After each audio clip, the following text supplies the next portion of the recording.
to Var India News Hour. Cybercriminals shifting to impersonate social media. There are newer trends where cybercriminals are increasingly impersonating social media platforms in its new Q3 brand phishing report. For the first time this year, social placed in the top 3 sectors for most phishing attempts, Checkpoint Research warns. Microsoft stays as leader of most imitated brands at 29% of all phishing attacks globally, albeit at a slow rate down from 45% in Q2 2021. Amazon replaces DHL in second position, accounting for 13% of all phishing attempts as criminals look to take advantage of online shopping in the run-up to the holiday season. The report highlights the brands which were most frequently imitated by criminals in their attempts to steal individuals' personal information or payment credentials during July, August, and September of this year. The top 10 most imitated brands in Q3 2021 are Microsoft with 29% of all phishing attacks globally, Amazon 13%, DHL 9%, Best Buy 8%, Google 6%, WhatsApp 3%, Netflix 2.6%, LinkedIn 2.5%, PayPal 2.3%, and Facebook with 2.2%.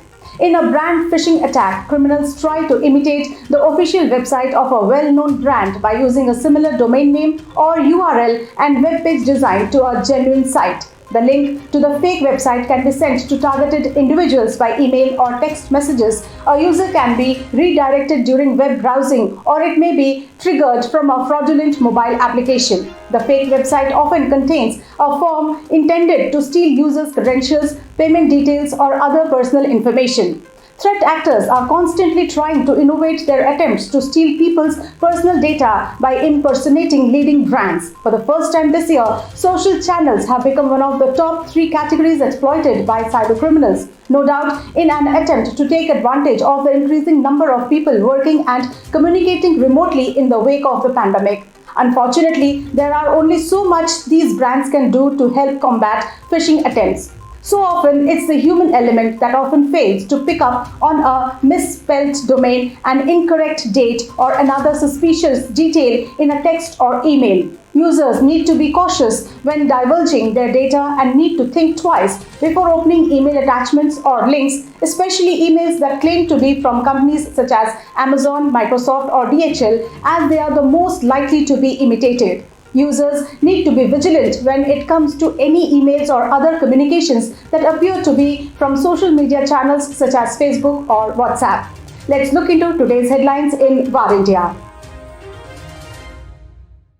India's data consumption is the highest in the world, says R.S. Sharma. India has the highest data consumption, which is about 12 GB per person a month. With 1.18 billion mobile connections, 700 million internet users and 600 million smartphones is increasing at a rate of 25 million per quarter. It shows a strong connectivity base today, says Ram Sevak Sharma, CEO of Nation Health Authority of India. He further said, "We have seen immense progress in the connectivity side. Some of the Digital India programs envisaged by Prime Minister would materialize, while many of them, such as Unified Payments Interface, that is UPI, Aadhaar and CoWIN, have already transformed the lives of people." Federal Bank opens 3 lakh accounts with new bank partners. Federal Bank has tie-up with over 50 fintechs. The bank is also back on track for credit card issuance after the RBI had stopped MasterCard from issuing new cards. The bank has tied up with 3 new banking platforms, that is Jupiter, FI and DGV. Shyam Srinivasan, MD and CEO of Federal Bank, said investment focus around digital and fintech partnerships is showing results, and some of these fintech partnerships have led to opening up of over 3 lakh bank accounts with new banking platforms. Australia's Senate is going to regulate crypto. Australia's long-awaited Senate has recommended a new rule to regulate the fintech, especially the digital assets sector. The document outlines problems identified by leading industry participants and includes 12 recommendations to address the lack of crypto and blockchain regulations in the country. It means Australians can access new choices and can have more control of their financial destiny rather than being dependent on endless intermediations. Beauty startup Nykaa is looking at $7 billion valuation ahead of IPO. Indian startup Nykaa sells different beauty and wellness products for men and women. It has priced its initial public offering at 1,085 rupees to 1,125 rupees per share, giving it a valuation of as much as $7.11 billion.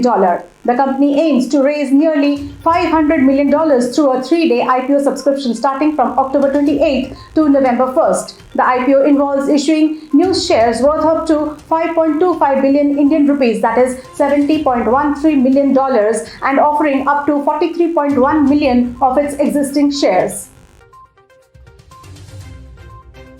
Is WhatsApp end-to-end encrypted? End-to-end encryption means that no one apart from the sender and receiver can read the messages, not even WhatsApp. WhatsApp has maintained that its chats are end-to-end encrypted and cannot be accessed by anyone but users. The company speaks on the stringent rules, privacy, and many technology jargons. But in the recent Bollywood data leak, chats of celebrities Ananya Pandey summoned by NCB over her WhatsApp chats with Aryan Khan and earlier WhatsApp chats of several Bollywood celebs, including Rhea Chakraborty, Deepika Padukone, were leaked. That raises questions. That's all for now. Please like, share, comment and subscribe to War India News Magazine. You can download the War India app from Google Play Store and Apple App Store for the latest news and updates. Stay tuned. Thank you.